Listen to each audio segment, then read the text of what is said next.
Alrighty, everybody, welcome. I'm going to pop in and out here for those of you on the live stream. I'm just doing some shifting back and forth, but welcome to the careers panel. This is a first for us at QHack. We usually just do like talks and other stuff, but we're going to do something more a bit discussion oriented. So hopefully you all enjoy this. We have some really awesome guests. I'll introduce them all to you. So from my left, all the way to the right, we have Roger Luo here. Roger Luo is a PhD in physics at the University of Waterloo. I was in the same group as Roger for a while, so I know him quite well.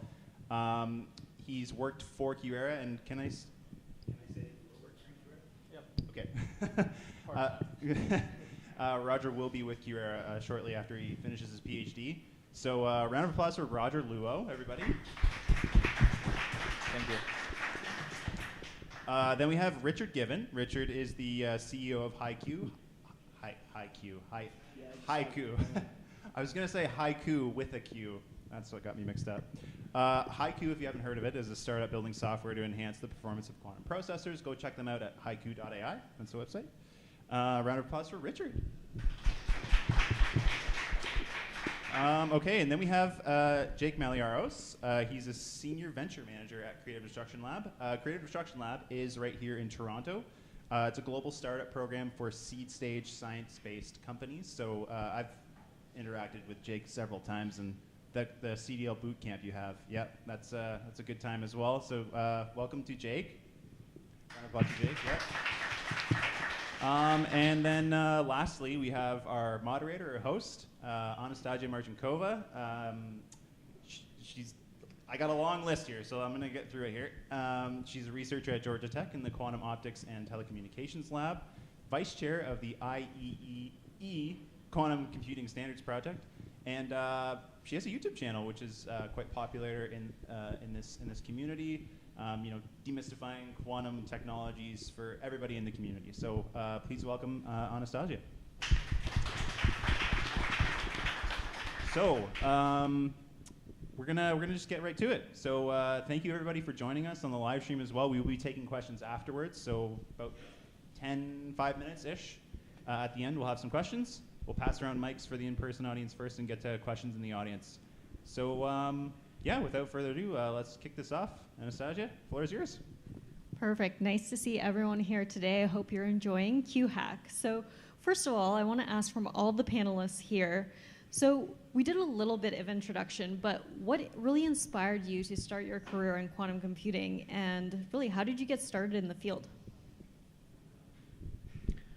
Sure. Great to see everyone and everyone online. Yeah, I used to study physics at the University of Waterloo. I started to see this trend of people really exploring what this technology could do. I had a professor I really got along with, and I kind of kept bugging him to get closer to his lab to see if I could help out, and I was fascinated, right, to see that what the potential of this technology could do and how we were still at the very early steps of it was fascinating. So that led me on my journey. That was about 9 years ago, and ever since I've been hooked. Yeah, kind of similar to Jake. I studied at Stanford engineering physics, and then later into the game I got into quantum. And I thought it was stimulating, but then when I learned more about potential ecological consequences, which was important to me, it sort of motivated me to get into it further. I was a little academically burned out, so I didn't want to do a PhD, and I was angling to start a company. And serendipitously, I met Sam, who's somebody that Jake knows, and joined Creative Destruction Lab, which is where I met Jake and some people in the audience, and ended up starting a company that way. But I also intentionally, I got into CDL as a way to understand who was who in the industry and potentially get a job. So it happened how it happened, but it was all a bit of networking. Yeah, I probably roughly similar. I started learning about simulating metabolic system, and I actually started with using doing some machine learning project for simulating quantum metabology, and then I learned that quantum computing could be a very powerful tool for to do these kind of simulations. So that's how I started working with quantum computing. I think that's a big question we all get asked. I know I get it a lot, right? How did you know that quantum computing was going to become a big thing? And as you hear from these stories, We probably didn't. We were just fascinated by it. So my personal story is I've been in the quantum space for almost 15 years now, Georgia Tech Quantum Optics, and the story is kind of a bummer to a lot of people in that I emailed one professor in the biophysics lab to do research on like how snakes move, and they said they wanted a third year, and the second one responded, yes, we'll take you because you know how to solder, and that's how I got into quantum physics. So that's about it, but I think things have actually changed a lot in the last, really about the last decade is really when industry started popping up in quantum. So can you share, what's really cool about this panel, I think, is we kind of all came from, okay, this is an interesting field, but went into different directions in terms of venture, academia, or startups. So can you share a key moment that convinced you, A, quantum was the right way to go, and why you picked that specific direction? Yeah, so a little bit more context. As I was fascinated on this journey of quantum, I got exposure to a lot of up-and-coming startups. I got a lot of opportunities to work with them and support them. And there was an opportunity to build something called the Hyperloop project, which was really a SpaceX challenge that as students, we kind of co-founded a team to develop this higher speed form of transport. And this was really where the systems of different disciplines got merged together. More of my entrepreneurial spirit got engaged. And after that experience, we got just an amazing way to demonstrate this technology. And it pulled me more into how can I integrate these interests into quantum. So actually that led me to build out the concept of my own startup, which led me to CDL. And as I was participating through the program, there was an opportunity to actually join the team and support its growth and engage with the ecosystem in a different way. So it was really a unique way for me to help push the ecosystem up, as well as learn from what were the trends and the market opportunities, and what were the things holding back quantum commercialization, which I think we're getting closer and closer to alleviating some of those barriers. Yeah, I knew I liked it in school when I was willing to do the work, because generally I would be quite lazy if I didn't like it. So when I found that I was sort of excited to do it, I knew it was for me. And then I think at the time I was working on PNT, another startup positioning and timing related to this. And when I found that maybe inertial quantum sensors could outperform satellite-based systems considerably in some settings, that's when I started thinking about it practically. And then when I learned about potential ecological ramifications, I say potential because there's not applications that work, so we can't say definitively. But when that was a prospect, and when it seemed like there could be some, fundamental new technological cycle that you could catch the wave on, I think it was the convergence of those things that made me want to get into it. And then it was meeting the right people. And ultimately, if you meet smart people that you get along with outside of what you work on, then you should just keep working with them. For me, I'm probably not yet fully convinced to bet on quantum computing, but I'm probably more being optimistic while being skeptical. And I think when I started working with a real quantum computing project was really kind of trying to help my colleague to make a simulation faster from a computational physics perspective. But from the other point, perspective is we all know part of the original reason that Feynman proposed doing quantum computing was we're able to do real-time dynamics with quantum computers. So that's still something attracts me and makes me feel optimistic about certain things. So what has been the most challenging aspect of working in the quantum computing field? I think, as we know, this is a very new and niche field. I think for the last decade or so, there's been a lot of that discovery of where the opportunities for commercialization might be or where the true applications are. A lot of that discovery has shown that a lot of it is later when we build larger scale quantum systems.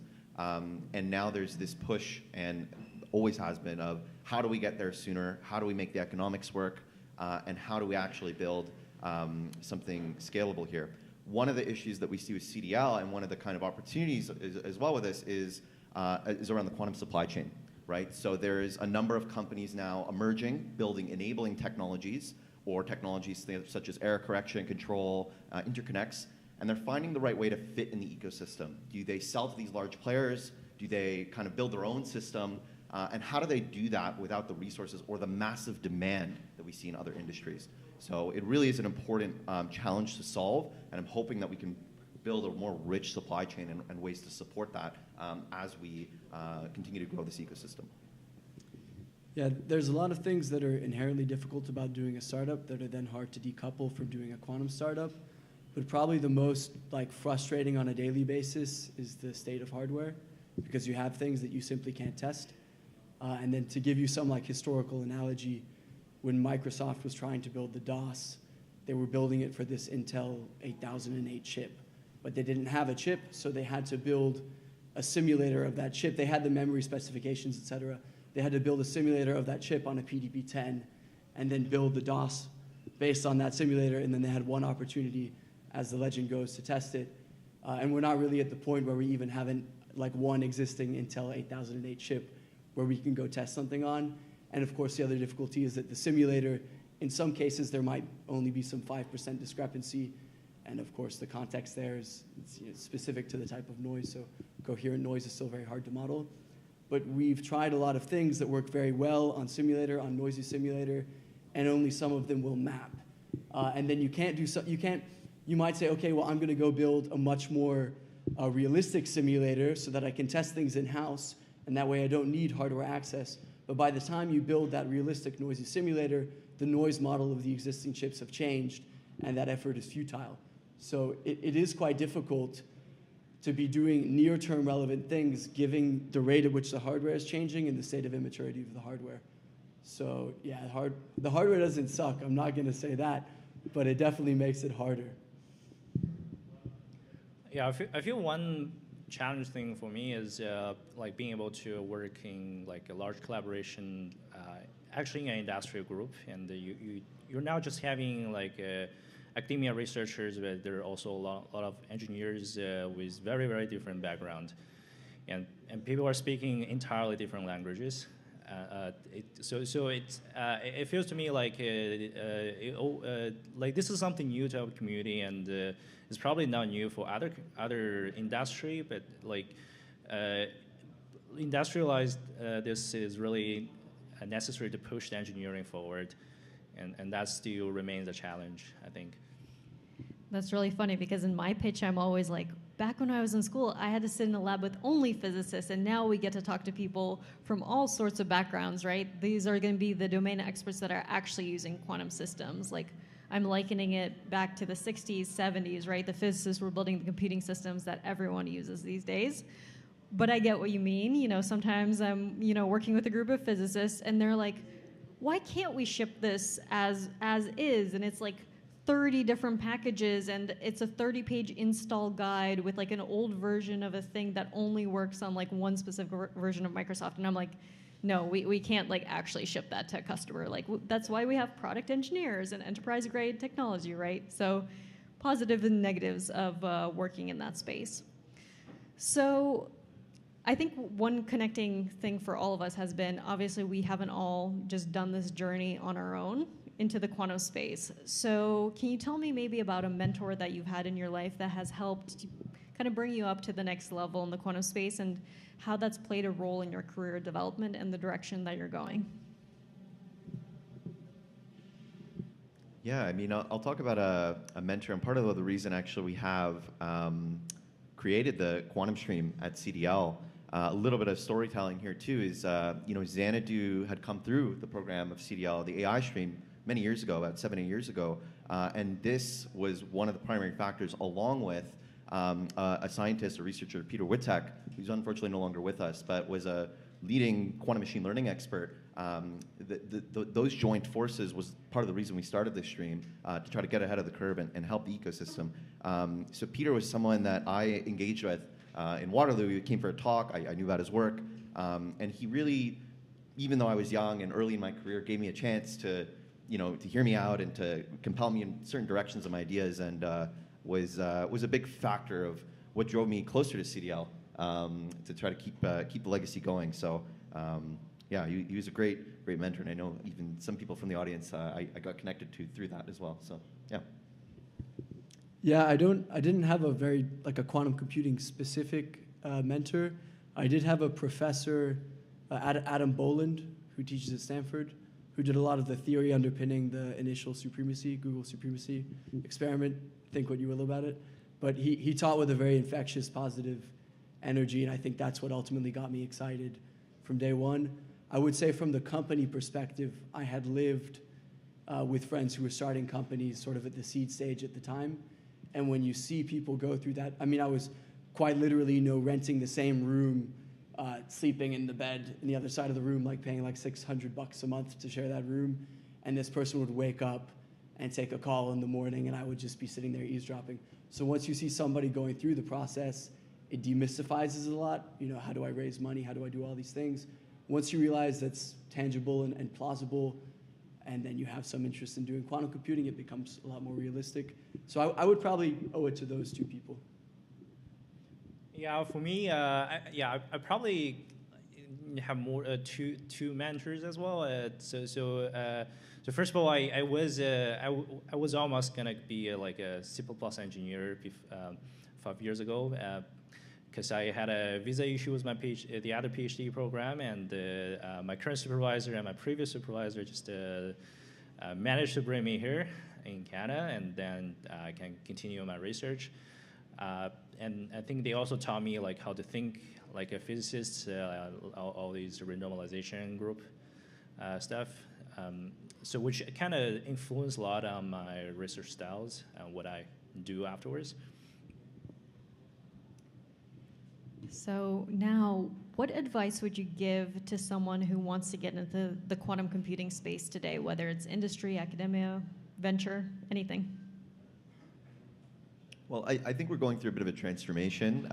The engineering of quantum systems is becoming more and more important.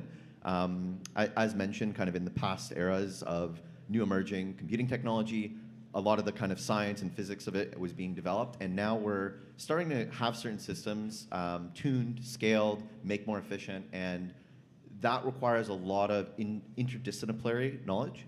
So I do encourage people, if you are interested in it, to kind of continue to align with the things that you have already been building, but also dive into some of these other subdisciplines to learn about how they might intersect and ways to help them to kind of lift it all forward. I really am, curious to see how we, make these systems economically viable, and that's going to require us to lower the cost of, designing many qubits and building control systems at a high speed and doing many more of these interdisciplinary things. So, continue to learn and keep working on how these intersections occur. Yeah, I'll take more of a software perspective, but in general, the simplest advice I'd give about getting a job, I think we've hired 16 people now, and it's like, for statistics, it's like 60% PhD, 40% postdoc, and the remainder has no quantum background, it's more software engineering. And by far the most useful trait or the most useful thing you can do in an application is exhibit with a demonstration some code base or some paper, something either that you've come up with or you've taken a paper, extended it a little bit, and tested it. A lot of people will apply with sort of cursory knowledge of Qiskit, and they've built a QAOA or something. But there's a lot you can do that is not implemented already and is low-hanging fruit and just shows that you have the familiarity to use the tools, which ultimately on the jobs means you can operate more quickly. Because as part of any job, like even if you're a researcher, there might be some lucky few, especially in a small startup, who are entirely theoretical and they can stay in their heads. But for most people, you have a dual capacity, some operational capacity where you have an idea and you need to prototype. Otherwise, you generate ideas at too great a rate and then you can never test them and you have this backlog. So you need the ability to test ideas and you need to be able to test them relatively quickly. So if you need to learn all the tools on the job, it just means, and this is more from a startup perspective, but it generally applies, that company is paying a time cost for you to do that, and really they should be paying for your thinking time.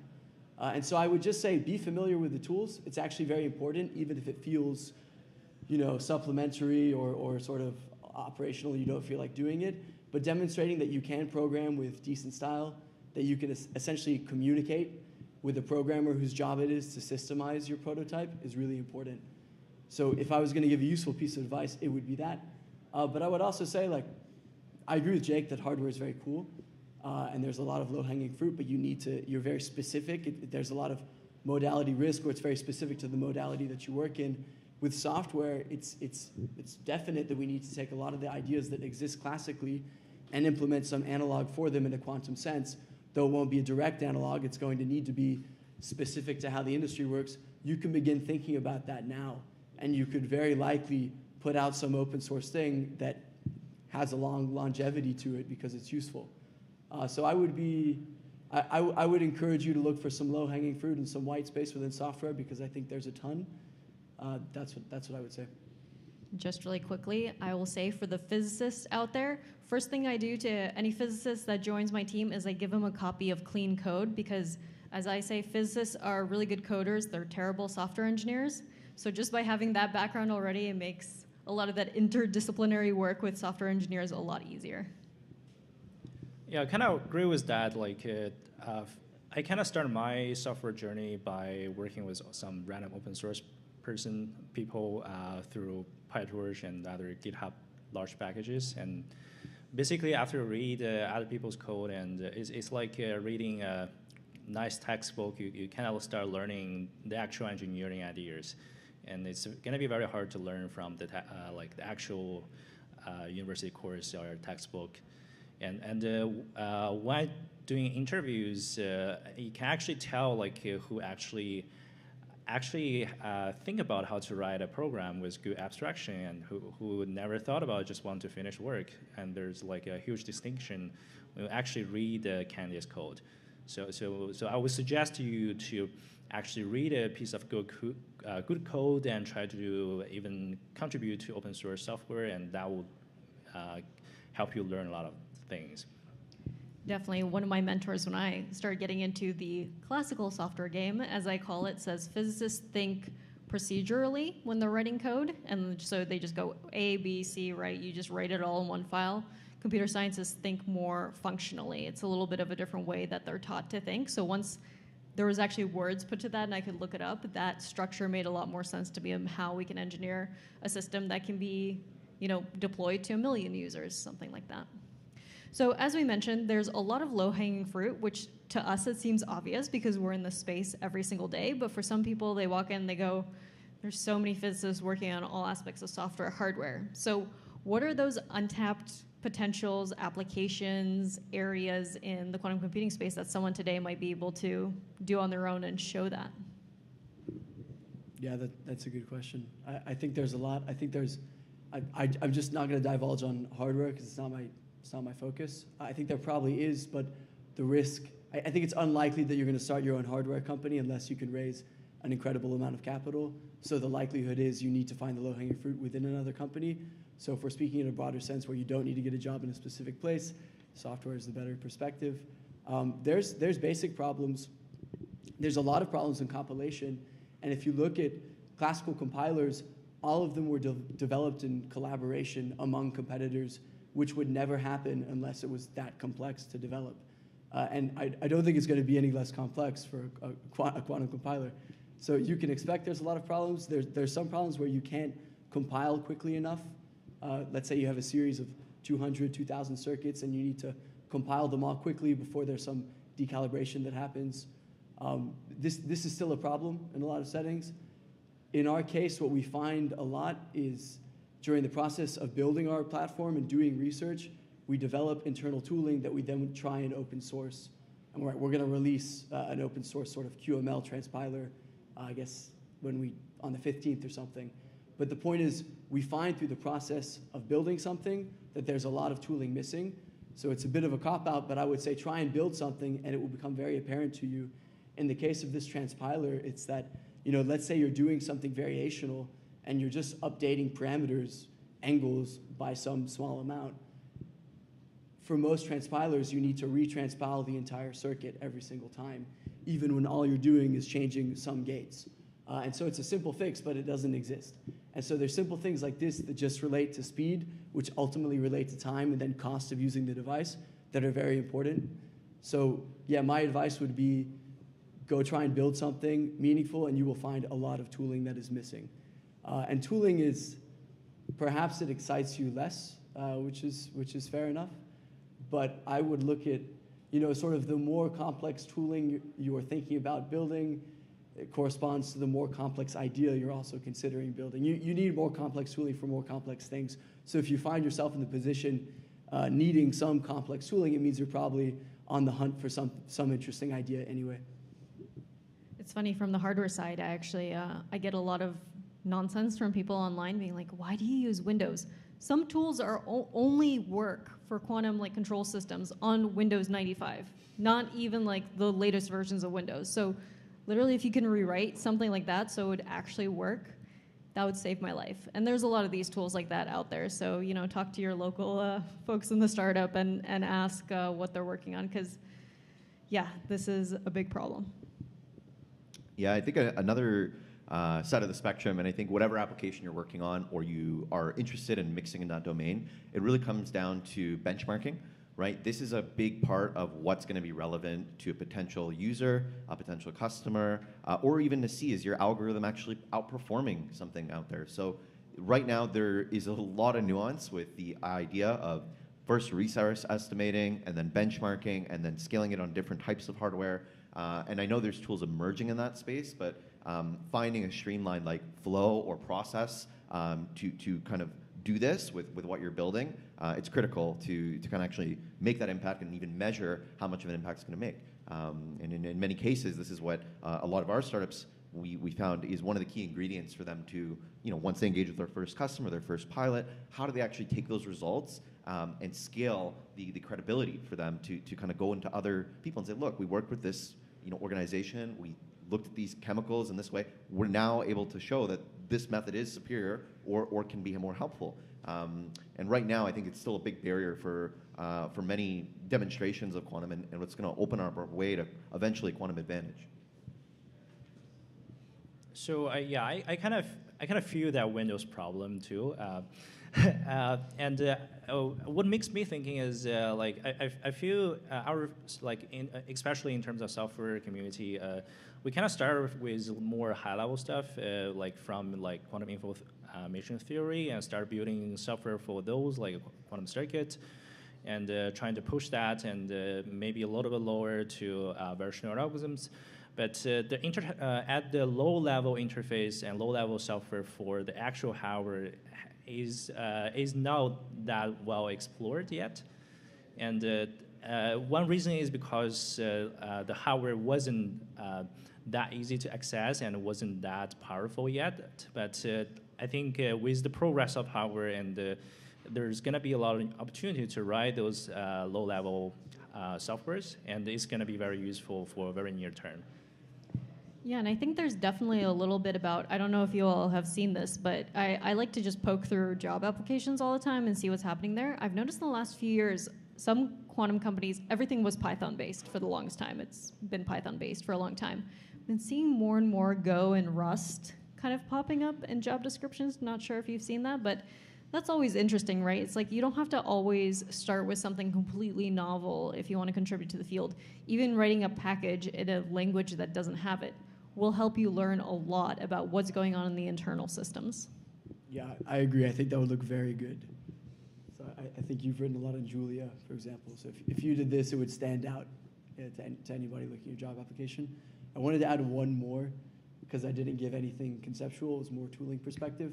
I think there's I wouldn't say low-hanging fruit. I think it's hard, but ultimately people will do it, and I think it's interesting within QML. But I think there's two perspectives. There's some people that approach QML as basically to serve the same functions as ML in maybe a faster or more efficient way, like classifying images. I think that's the wrong approach. I think it should be sort of a more condensed matter or physically inspired approach, where we should try and do things like incorporate symmetries or invariances within the architecture, within the ansets of what we're working with. And I think there's an increasing interest in this. Xanadu actually does a lot, or they've done some spin-based architectures, for example. So I think that's pretty fascinating, and inevitably, I do think people will find cool architectures within there, and they might make a difference in terms of rapid trainability. I love this brainstorming, actually, of just going ideas. So I'm going to pop off another one. So sometimes hardware companies, obviously, when they write papers, they don't always compare their own systems to other hardware. So maybe you go and do some benchmarking. my friend actually got banned from a certain company's system for doing randomized benchmarking tests, and published a paper on it that was like, yeah, you guys are not very accurate in this paper and compared to the others. So that's a really good one. I think that would also stand out on an application if you manage to get yourself banned from a platform. Yeah, that would, and it's definitely true. It's definitely true because they don't tell you what processes they had to run to achieve a lot of these quantum volumes. And as you might have seen, quantum volume is not currently in vogue anymore because it was a hard benchmark to double. So it's algorithmic qubits now. Algorithmic but qubits. there's also new ones, right? I think that's the thing. It's benchmarking is hard. If you can even, really, I think in the end, what I'm looking for is also like, can you contribute something new and interesting? And there's a trend of folks going into application-specific systems, and that's what I worked on, right? We will always lose in these parameters because we're not fully connected. Mm-hmm. That's just, so. But does that mean that's a worse machine for certain types of algorithms? No. We're also seeing, I was at Q2B a couple months ago, we're seeing like perhaps maybe trapped ion systems are going to do a little bit better on, for example, machine learning applications. I've heard some people saying that. So even doing these sort of experiments and kind of talking about it and being like, okay, these are interesting parameters here, I think is super useful to the quantum community. And that's, for someone that's less interested maybe in the programming side or developing something new, but they want to do more experimental research, I think that's a great approach. Maybe one more. I think resource intensity is a massive question right now. And I agree where some hardware architectures are going to be differentiated, I think largely on the basis of sampling rate. So how quickly can you run a circuit measurement, get something, run it again? If you're doing any sort of training process, the faster that sampling rate is, the faster you could train time-wise. And there's some papers like from Los Alamos that show rapid trainability or sort of a rapid ability, a few-shot learning process to match states. But in practice, it's very hard to achieve those things.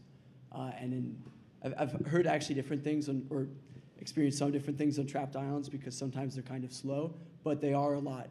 They do generally have much higher fidelity.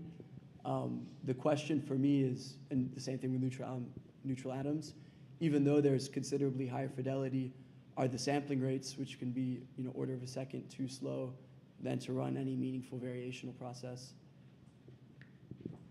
Yeah, this whole discussion has got me thinking a bit too, and I think another one that came to mind here is if you're looking at one of the gaps right now compared to things like machine learning, which I think machine learning is a really good example of the open source community and a lot of communities like developing standardization. We have a lot of data sets there where you can essentially benchmark on and train on. And one of the things actually really like that Xanity's doing is they've released here's some quantum data sets on molecules and things like this. And I think this is a start of something that we need to do more of as a community. Is like, how do you actually run this experiment with a certain data set you've generated? Monte Carlo simulations are on real quantum data. And then you basically keep that out there as here's our MNIST or our quantum MNIST type data set for that thing, and please benchmark on it with your algorithms and see if you can do better. And we can start to converge a bit on comparing and contrasting like what's working, what isn't, and it's just definitely something that the field needs to go towards if we want to kind of continue to like grow and standardize. Yeah. Any other ideas? Okay, maybe we can do some more brainstorming afterwards today or tomorrow.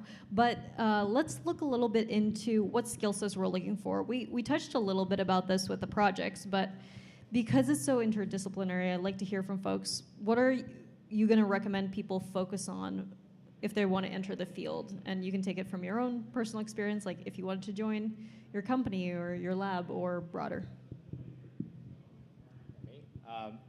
Yeah, I would probably more looking for like knowledge of compilers and especially for example the compilers that connected to coding theories, like how to do error correction, but with concrete implementation that actually compiles a circuit to a bunch of physical qubits. And on the other hand, like concrete programming skills, like ability to build complicated software, actually also is very important and also kind of missing in our physics education. So that is something kind of urgently needed in a lot of company, I would assume. Yeah, I think I'm just to illuminate my answer, I'm just going to give some context. So the way we work internally, structurally, is that we might have a theorist working on an idea, and then there will be this type of person, a research engineer, who can think of their own ideas, but can also prototype others' ideas. And then there will be a product engineer, a software engineer that will systematize that in some modular fashion within the code base such that it's accessible and easy to use, easy to extend. We also do things like, if you're a theorist, you'll also have an observer status within the company. So it's important that each person owns the track that they work on. You need some degree of ownership to, I think, move with the right momentum, but it's important that you have these generally intelligent cross-disciplinary people across teams observing such that all assumptions are correctly made. We've made mistakes where we've spent time trying to build something and then there was an assumption in the appendix that we had missed, which ultimately would have told us prior not to take that course. And so given that structure, I would say that generally the most impactful, most in-demand role would be the research engineer, because, and I'm echoing what I said earlier, but this person is capable of reading papers quickly, identifying, okay, what is the essential trick here? What is the essential knowledge we should check? Is it worth checking? Having a practical sense. It sounds obvious, but some people sort of lack the practical sense where they say, okay, well, this is a really stimulating and fulfilling technique, but it only generated some 10% performance improvement. So is it really worth prototyping? And probably not in that case. So you need the ability to discern when it's useful to actually try something, and the ability to scour for it, and then the ability to prototype. You don't need incredible programming style. You don't need to prototype that as if it's going to fit right into the code base, but you do need to give the software engineer something to work with that isn't the paper. So I would say if you have that dual set of skills, this ability to do your own research, to go through research, and to prototype it, even in a sloppy way, from my experience, that is the most in-demand set of skills. I think you guys put some awesome points there, especially on the technical. I'm going to diverge a bit out just to share a slightly different perspective. So I've got some of my team here, Bree Healing and Faria, and they, and Sam, who previously was with CDL and has the privilege of working with Haiqu now on their business side. Really interesting set of skills here because all of them came without a quantum background into this team and into kind of quantum roles now where they've developed thought leadership in the way that these quantum technologies are evolving, right? So how did that mix and what do I recommend for that side? Because I think this is also a very key important side that we don't always talk about, but is this, how do you actually build the operational, the management, the business and the HR, all these other things that kind of help the organizations run. Because it's this willingness, I think, to have patience and learn these very detailed and deep concepts. Of course, we're still trying to figure out how quantum actually, fits as a product and as a technology, and having them kind of dive deep there, relating that to other concepts of new emerging technologies like AI, or the first new materials of a certain field. It helps to kind of see those links and actually build a business system process to actually spin these out. So. I do encourage you to look at some of those roles too if you are interested in that side, because it's also high in demand of how we're actually going to bring this out into the world. I actually want to just fully agree with that. I can tell you from my perspective, it's still entirely a people business in the sense that, let's say you have an amazing technology. At the end of the day, you still need to meet and know and convince the right people to pay you to use that technology. And it might sound, but you need to get paid because then you need to fund the funding to keep developing.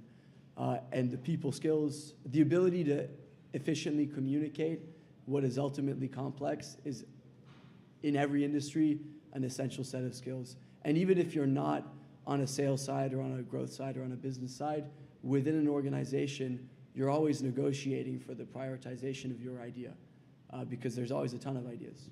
So you need to advocate. So I would say yes, be able to communicate efficiently. So just to add on that, I kind of feel there's one principle that I brought from a software engineering community called agile development that I feel very useful. Is they're really helpful, help you move very fast, especially in a startup. And and this is something that helps you like iterate towards something more close to customer and close to a viable product instead of just research. So being able to use the agile principle in practice will be a big plus for a lot of things. I'm a Kanban person. I hate Agile, but that's a personal opinion. Everyone has opinions on this, right? But yeah, in the end, I do want to dive a little bit more into those soft skills because I think that is really important, especially in an interdisciplinary place like this. But I want to talk a bit about the hardware side as well. So I came from the hardware side, and I think a lot of people are coming from the software side, right? Because it's cheaper to do. You don't have $1 million, $2 million to invest in your own quantum computer. But my best mechanical engineer was a philosophy major from a state college, or a community college even, not even a state school in California. And really the thing is, what we're looking for on the hardware side is people that can work with their hands. And you'd be surprised how many people coming out of elite colleges don't do that. 15 years ago, the first thing I did when I walked into the lab, well, before that, the only reason I got the job is because I could solder. And I did that because of robotics, not because of anything quantum related. I just walked in and I was like, I can make electronics. They're like, great. They sat me down and I made laser locking boxes for like 2 months. And it was amazing, right? And I got the hands-on experience. And that's, so it's, you can still get hardware experience kind of moving into the field and applying it, right? You just need to start getting the feel of working with your hands with the hardware, whether that is, taking maybe a machine shop class, something like that. Getting into the material space, like even the CAD drawings aspect of it, that's been super helpful. What we've also been doing that's kind of really fun is 3D printing cryogenics parts and being able to play with those. So that's a lot cheaper method, right, to kind of get hands-on with this. So I know some universities are starting to look into it as well, build kind of an open space, a maker space where you can kind of go in and play with the hardware. And I would really encourage people, if they don't have access to undergraduate research or lab research, look into those maker spaces. Libraries in the US even have 3D printers available nowadays, which is super cool. You can get that for free. But as we talked about, it's about like showing that interest in quantum and doing these projects and showing that you're committed to the growth of this field. So, and on the communication side, I want to dive deeper into that as well. This is something that I see a lot. So I do a lot of interviews with junior folks, and I think communication is very overlooked. And when you're interviewing, you're not expected to know everything, right? And the thing is, I think academia teaches you, that's one of the most toxic aspects, I think, of the PhD, was like, well, you're an expert in this tiny field. That doesn't mean you're an expert in everything. So learn how to, communicate and take that feedback. So I often do a code review, right? And I'm not going in there to make you feel bad. I'm trying to be very gentle. I'm asking why you did certain things. And what I want to see is like your thought process. And also, are you able to take feedback from me without getting defensive, right? And saying my way is the right way, right? And saying like, oh, that's really interesting. I didn't think of it this way. And okay, maybe there's a way I could adapt this, right? Like take it to the next step. And that's really showing me that the junior engineer is going to be kind of trainable in the correct direction to be able to work with different types of folks and really ask for help, I think is another huge aspect in the quantum space. You're not an expert in anything. Even if you're an expert in hardware, software, you're not an expert in error correction, let's say. You need to be able to ask for help in this industry. Yeah, I think you nailed a really key point there, Anastasia, which is something we look for not only in like our team that we recruit, but also a lot in the ventures and the mentors in our program. State this a lot, is coachability, right? So the ability for them to take feedback, I can't stress it enough. It is one of the most important skills in any of these areas. And it kind of goes along with agile development, because it's this idea of even taking feedback from customers or from the user of like, what is actually the most important things to change here? What do we keep? And how do we actually continue to scale that? So yeah, I just think building out the process with your mentors or with your team that you're currently on, I think is a really healthy thing. Sometimes it feels very uncomfortable, being vulnerable to that potentially being torn down. But by building a kind of comfortable culture around that, it makes it much easier to make change and to actually grow at a faster rate. So really encourage that point. Yeah, I agree, and I would just add that it's also important to state your opinion, not in a combative sense. I'm not basically countering the need to be coachable, but I'm saying if you're on a group call and a group discussion among a company, it's valuable if you speak up and say what you believe. Perhaps your opinion isn't even worthwhile, but the point is it sets some momentum for the conversation and encourages other people to speak. And in general, the culture of people feeling free to speak their mind is much more effective than some more dictatorial culture where you don't want to say something because it might be perceived as wrong and you might be perceived as stupid. And if you do find yourself in a setting like that, which I'm sure is common in some places, then I would try and get out of it, because I think ideally you want to be somewhere where you can just sort of unload what is freely accessible in your mind without any additional adjustments. So I would just say, like, develop the confidence to speak up. And I say develop because I think it's a learned skill. Learned in a very simple way. You just do it enough. And then you realize the consequences aren't so bad. So the reward function is there, and then you keep doing it. But it is, just speak up. So just like Anna, I think being able to learn things like quickly is quite important. Actually, when I started working with compiler with a few other people in Quora, probably only 2 people actually have the experience, but we keep saying, like, you can do this. You did harder job before, and they actually learn it in like very short time. So I'm pretty. I feel this is a very, very nice ability, like a skill that's and very important in current industry, because the whole thing is quickly evolving and you have to learn new things every day. Yeah, I would say everybody in this field has been humbled because of how quickly it changes and how multifaceted it is. So I think if you find that you don't know something and you need to ask, you will rarely be met with distaste. Speaking of that, so back again in my day, I keep saying that, there were research groups doing quantum computing, but you could kind of keep track of everything that was going on. And now you log into arXiv, and how many papers a day are released in the field, right? So how do you stay motivated and really keeping up with the trends and what's going on in the field when it's so complex and evolving so quickly? I'm very, very lucky in the perspective I get to see with CDL. Part of our role is we engage with a lot of early stage companies, a lot of people thinking of spinning out a technology. They're researchers and they've worked on this for the last decade. They're like, how do we get this into a company? And through that and through even our interactions with these companies, we get to see a lot of like what state-of-the-art technologies are on that cusp of commercialization, and where they're able to articulate the value propositions of how those are differentiated. It's not always obvious, and part of where we try to help them, but it's also what has kind of pulled me in certain directions of, wow, these are really fascinating ways that the technology is evolving. This could maybe help error correction 10 to 100 times if they scale this up. So how do we actually position that as a company, or what do they really need to do, because something is here. One recent one, I mean, we are also very gifted with Roger Malco, which I know Roger's worked with here, but he's one of our chief scientists at the CDL, and they're doing some fascinating work right now around the intersection of transformer models with quantum technology. And if they're really good at mapping language and doing things like this, what if the language is qubits?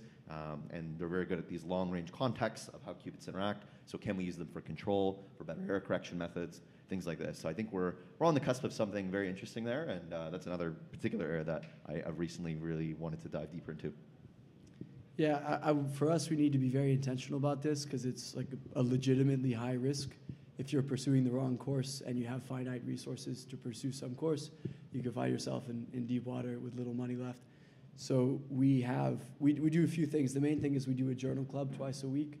So we sort of choose somebody at random to make sure everybody's read it, to give a summary of the paper, and then somebody delivers that paper in detail, and we go through it, and everybody in the company shows up remotely, and we go through it together, and we do that twice a week, every single week. And we're going to start opening those up, actually, to the public, which will be cool. So once we have a website up, people can join, and the aim is to not just go over the most recent paper, but also the most seminal papers, and we will occasionally get external people to come talk as well, and from an interdisciplinary background. So It might be something like, I don't know, diffusion models for like denoising Gaussian levels of Gaussian noise. So it's important that you have some exploration mechanism to scan the papers in depth, because a lot of the times, like, the juice in the paper is not the topic of the paper. It is some experimental technique that somebody did to achieve the results of that paper because they happen to know it from, you know, I don't know, like a background in tensor networks or something. So it's important to scan them in depth and the appendixes, because sometimes you find those nuggets. So we have that exploration mechanism, and then we have like a system of prioritization. I spoke about this a little bit, but essentially, whenever we're going to start a new research track, we make sure we're listing all the assumptions of that track, sort of the hypotheses about what that track might lead to, our guess as to what performance improvement we might see, and then once that is all logged, we see whether it's worthwhile to continue. So I think you need both this, okay, this is from a company perspective, but you need some mechanism to explore, and also, like, the journal club is very useful at getting everybody in the company to deliver a paper and to feel the ownership of that, to feel both the eyes of the rest of the company on them, but also the confidence that comes from delivering it and answering questions. In our interviews as well, when we bring on candidates, if they're a researcher, they give a journal club. So that Friday they'll come and they'll do either their work or work they worked on, and then we will ask them questions. And you can really get the sentiment about how excited the team is based on how many questions they ask. And everybody's read the paper beforehand. If somebody is more of an engineer, then we make them build a task, you know, which is, okay, it's a bit maniacal, but you just want to make sure people have good programming style. But yeah, to summarize, you need this exploration mechanism, but you also need to be able to prioritize. If you're a company, it's very simple because you have some objective to build something and it has some performance. But if you're just a student of quantum, then you just need to refine what are my interests. And I would say don't worry about it too much because the hardware isn't there. So, you know, take your time. You have your time to explore. Oh yeah, so I just trying to make more friends everywhere, and you just listen to them, and sometimes they have unpublished or early results, and it just get you notice, like, hey, this is something I didn't know, and I never noticed that, and it kind of helped me keep up with the new things. Yeah, for us, we called it Learning Cafe instead of Journal Club because, we'd feed people for lunch on that Friday. So a lot more people showed up for that and actually read the paper to get the free food, you know. It's what you want to do. We're remote and cheap, so we don't do that. Yeah, Learning Cafe, that's what you got to do. So, actually, I want to echo also the make friends in the field. What I thought was really interesting, as I mentioned that machine learning on trapped ions, you guys started nodding. And that was probably, I don't even know, I definitely didn't read the paper on that. It was hallway conversations at conferences where we're talking about, hey, how's your research going? Here's a result that we're seeing that's really interesting, right? So the more people that you talk to in the field, find out what they're doing, you're going to get a lot of that kind of insider information that's already kind of taken out of the wall of papers that you have to get through. Yeah, I agree. I mean, just remember how long it takes to actually write a good paper. So during the span of that time, there's a bunch of intermediary results. Probably every conference I've been to, especially the later ones, somebody has told me, that they expect some result to come out on some qubit scale, which is either very exciting or very unnerving, and it happens almost every single time. So Definitely. Yeah, go to conferences too. Yeah, go to conferences, and a lot of them have like free exhibit passes or student passes that are cheap, and there's sponsorships out there, so really encourage you to do that. Look at the local ones. There's actually a ton of conferences popping up all over the place, and the ones that you think may not be super quantum related could be. So last week I was actually at Photonics West, and photonics is kind of quantum, but now this year there was an actual quantum section this year. Exhibit pass, free, you walk in, you talk to a bunch of people, it's a great time. Yeah. Perfect, so let's wrap up this kind of panel discussion and we'll open it for questions. So if you could go back and give yourself one piece of advice when you were just starting out, what would it be?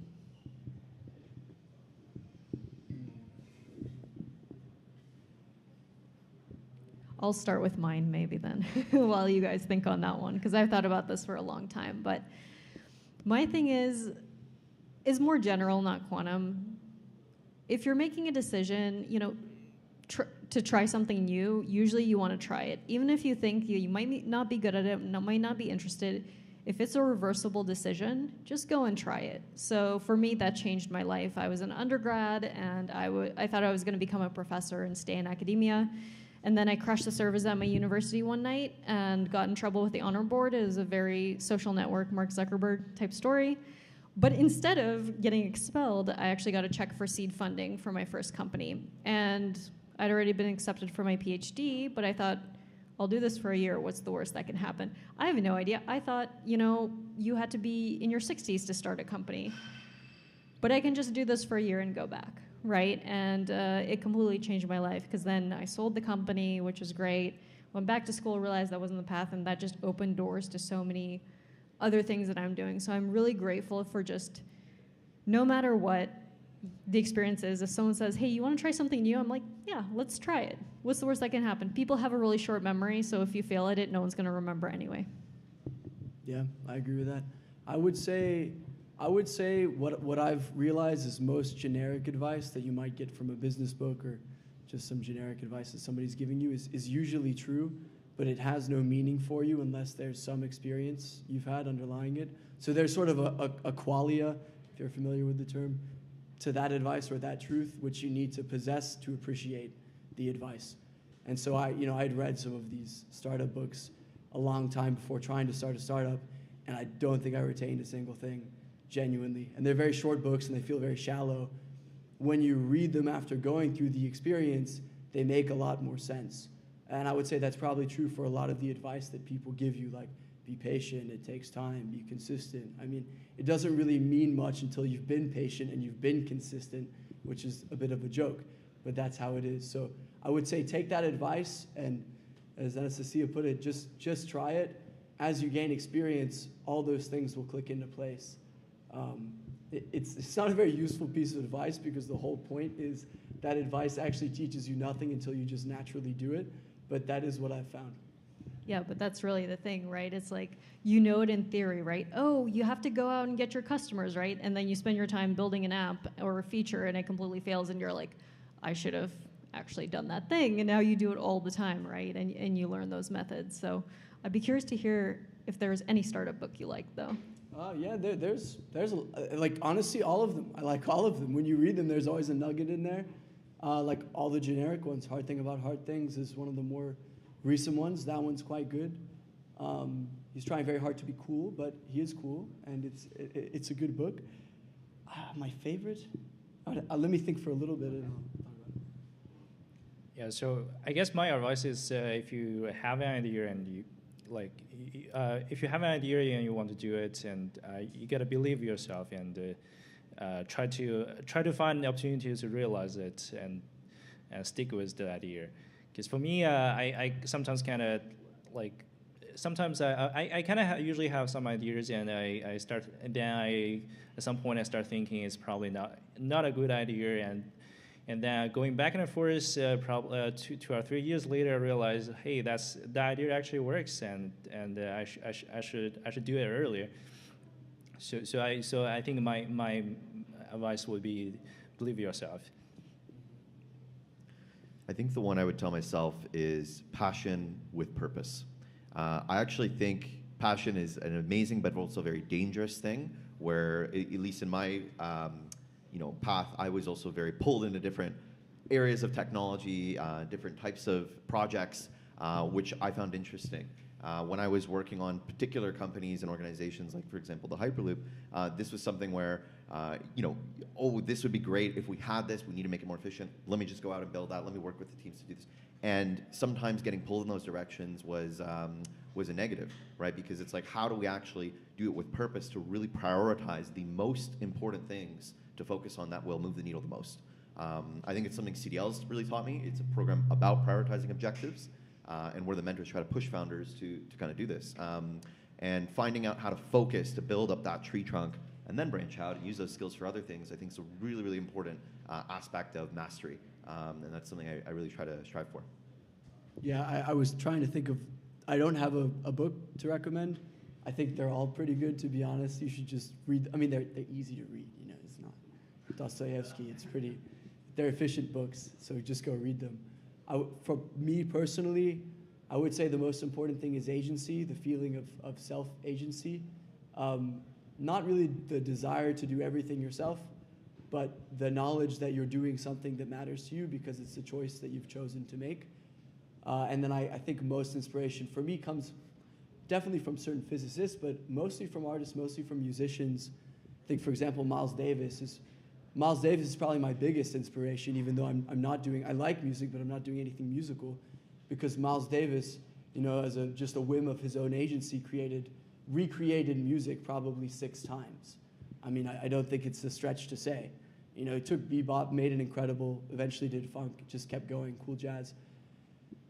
I mean, for me, the ideal way to live, the ideal mental state with which to live is like this freedom of mind, this agency with which you could wake up tomorrow, have some incredibly productive musical track like bebop and say, okay, well, I'm going to do cool jazz now because I feel like it. And then everybody's like, wow, man, that's so good. How'd you do that? And then you just do it again. Then you just do it again. You know, I think the only way you achieve anything like that is by a lot of self-belief and not caring. You know, you can't have a super strong objective function. It needs to be the enjoyment of your own agency. And if I may, you know, I think also there's this dynamic today in the world, and it may or may not come to pass, but we're building these very intelligent systems that can code and increasingly can abstract reason. And the work of generating knowledge will eventually be less of a human cause. And I think while it still is, while you can be on the edge of your field, while you can feel this full force of agency, you should do it.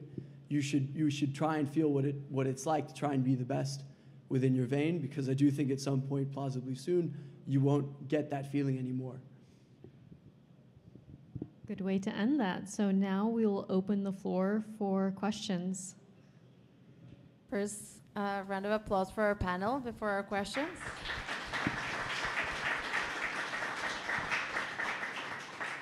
Okay, so a hand up here. Okay, thank you for wonderful discussion. So I really like the analogy that the quantum field is really early. It's just like, you know, pre the Intel chip era. Since this talk is about career, I want to tie my question back to the career. What do you guys envision will be like in the quantum field in the next 5 to 10 years? Could you guys share some of your perspectives? Yeah, I can share from a 5-year perspective. I think the big question for everybody is what application will yield any benefit and what will it look like. I think the approach that will be most fruitful is a bottom-up approach. So understanding, okay, this hardware, for some given reason, does this sort of process especially well. Let's say it's a training process. Let's just say it's a training process, okay? And I'm going to reference what I said before. So maybe we want some hardware with a higher sampling rate. So it's going to do these problems especially well. I think applications that work are going to be discovered via this bottom-up approach of taking the hardware and then the subroutines that work especially well, and then building an application on top of these subroutines. I would not take the other approach, which is just sort of broadly scouring and then trying to build down some chain of subroutines that happens to work. What those are, yeah, I'm not sure what they will be. I do expect, like, within 5 years, some chemistry. I think computational fluid dynamics actually looks quite promising from a variational perspective, like 40, 50 qubit scale. I would say there's some encouraging signs, but honestly, it's an open question. I'll leave it there. Yeah, I think from my end, I'm saying 3 years for a real application that actually has value. That's not a toy problem.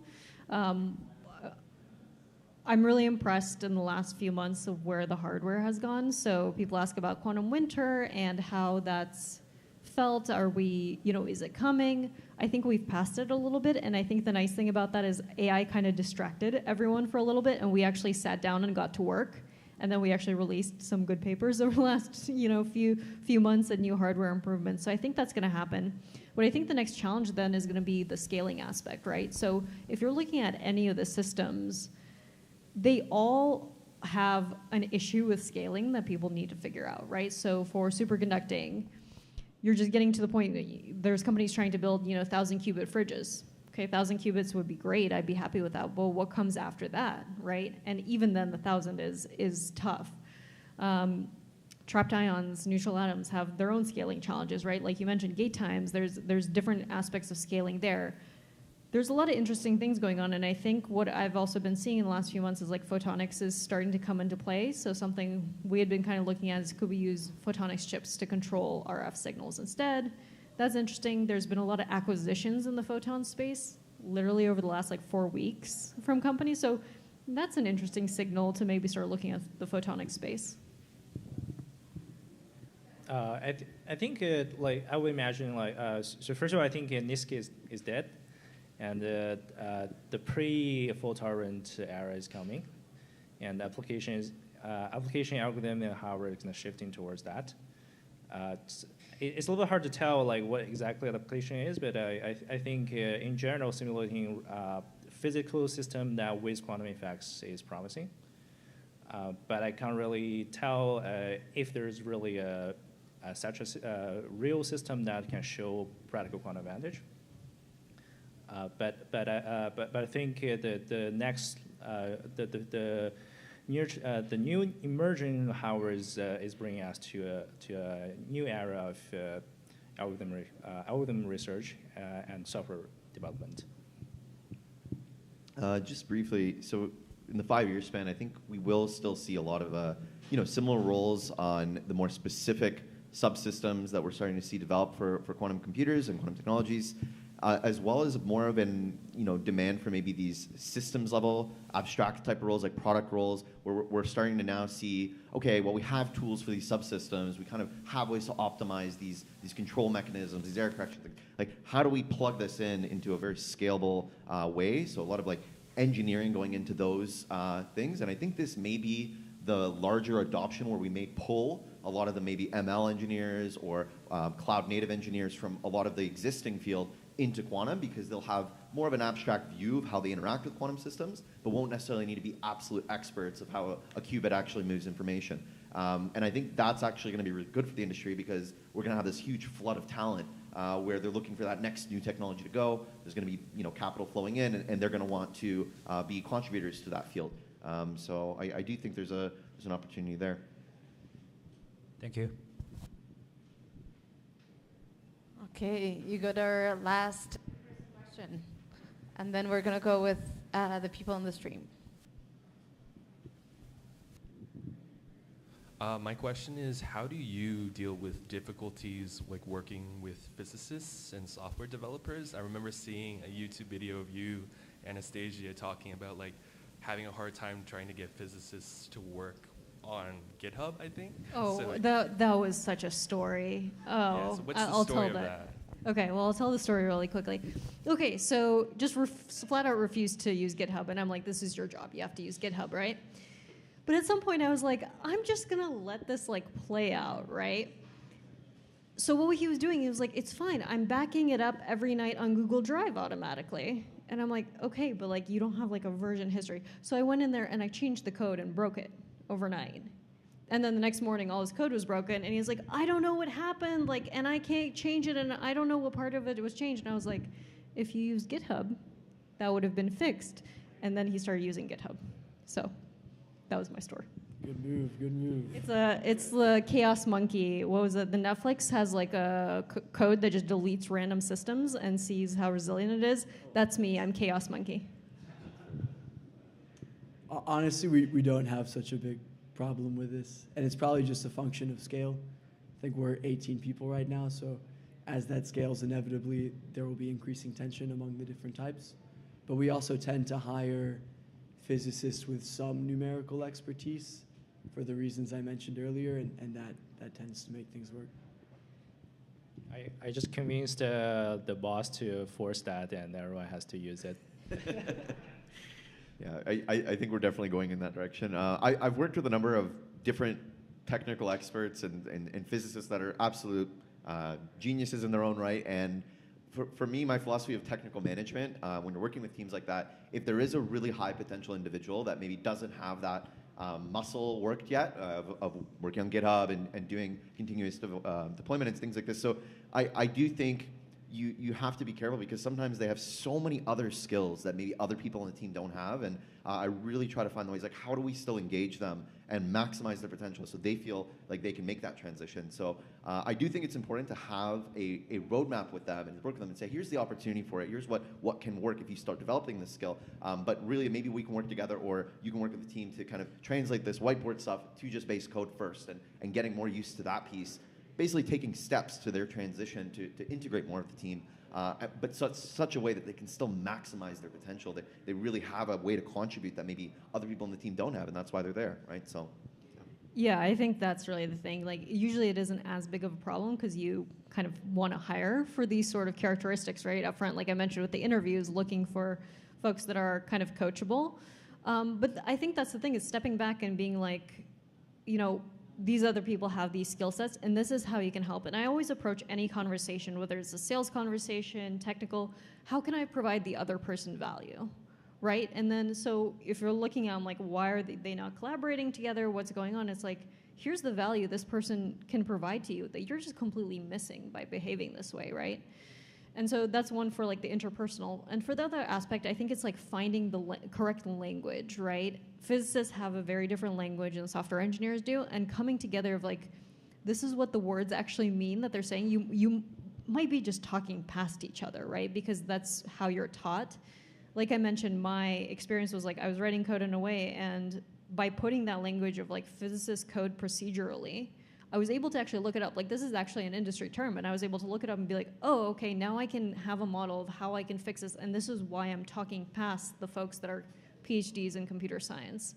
So taking that time and intention to be like, why are we not communicating, you know, properly, and also showing that value, right? I think for physicists a lot, you know, when I also interviewed folks, it was like, hey, we're not a research lab, like, there's a lot of cool stuff going on here, but I'm going to set the expectations like we have to get stuff like out to product, right? What does that product mean? That means it's usable in these ways. And these are characteristics that are just as important as the fundamental research behind it. So when you put it in that way, it becomes a lot more clear, like, okay, we have to collaborate.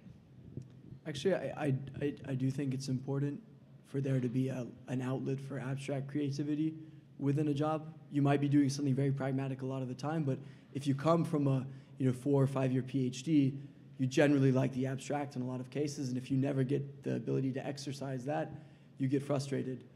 In what we've started doing, and we've only done one so far, is run internal hackathons sort of at the end of every 2 months, and that's 2 to 4 days on whatever. And oftentimes it does yield some beneficial techniques or ideas or directions, but a lot of the time it's just a creative outlet for people to talk about different things and work on different things.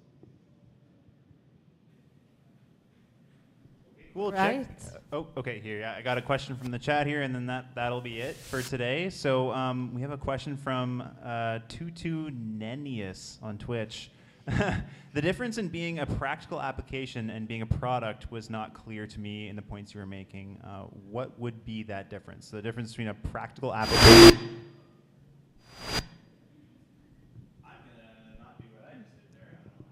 I think we got your question about the difference between a practical application and a product. Maybe I can start here. It is a very fundamental difference, and I think it really comes down to when you say a practical application, this can really come at the cusp of the end of the research phase, when you're researching whether this is a useful way. Is the benchmark of that large enough to make a difference? A product on that, on a fundamental level, really is getting closer to a business, right? Getting closer to the customer, the understanding what would the cost of this be, what's the cost of them adopting this new technology to replace something that they may already be doing to solve a similar problem, and understanding more from even a human behavior perspective, is this useful enough for them to convince others within their organization to champion it, to actually be first adopters. So I do think it's a bit more in the direction of abstraction of actually bringing it to a business. And I really think that understanding what those features are that are most important for that user is going to be very fundamentally different than maybe this is a practical application of it. So I just think it's later on in the stage and in a certain direction of how you might want to bring that technology to someone's hands. Right, like we have products right now out in the quantum market that are not practical applications of the systems. They're platforms, they're simulators, those are all products. And I echo that. A product to me is something that is delivered to the end user in a usable way. So usability is a huge portion of that. You know, a lot of other factors. You can write me a lot of code if it cracks, you know, encryption, practical application, but if nobody else can run it, it's not really useful for anything else. And that's where the product line is for me. Yeah, I agree. I mean, a product is something you sell. It contains some useful application, but it also contains a lot of experience and usability that makes it appealing and does other things, you know, psychological things, like makes it appealing, for example, for the manager who's responsible of the team to buy it for their team. The way you steer the usability affects who you sell it to. And this might be, for example, the distinction between how Microsoft sells software to the managers of the team versus others who focus on the individual members of that team. So all these things are psychologically tailored to who's buying it, and that's just not within the domain of a practical application. Yeah, I think for practical application, it's more like you can need to show like actually solve a real world problem that is valuable to other people. But for product, it's even you have a practical application, you have to deliver it to your customer, and you have to deal with even a small problem like your customer doesn't like this button, and you need to make it larger or something like that. So there's a distinction in that sense. All right, good question. I think that'll do it for today, everybody. So thanks so much for joining us today. I'm sure the panelists will be mingling around for the rest of the day. So if you do want to have a quick chat with them, I'm sure they'd be more than happy to do that. Thanks to everybody online for watching. Tomorrow, we have lots of stuff going.